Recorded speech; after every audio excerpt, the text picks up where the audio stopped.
pour ça, on doit encore partager encore plus la route. Ça veut dire trouver notamment encore plus de place pour les piétons, les piétonnes et les cyclistes, ce qui n'est pas facile. Il faut leur trouver davantage de place qu'hier. C'est un vrai défi. Il faut aussi trouver plus de place pour les bus et les autres formes de transport public. Puis finalement, il faut essayer d'innover en partageant cet espace peut-être un peu plus dans le temps et dans l'espace pour du stationnement à certains moments de la journée, pour des occupations événementielles ou des terrasses à certains moments de la journée ou d'autres, des sites propres bus qui peuvent être alternés suivant les moments de la journée.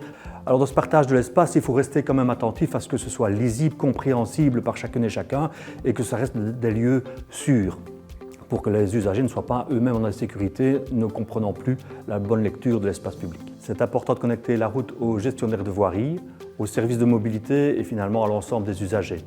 Alors, notamment pour avoir des informations de gestion du trafic, mais aussi pour pouvoir informer en temps réel l'ensemble des usagers sur les différentes formes de modes d'accessibilité sur nos routes. Pour l'aménagement de nos routes, on pensera aussi à la question de la perméabilisation des sols et donc la gestion intégrée des eaux.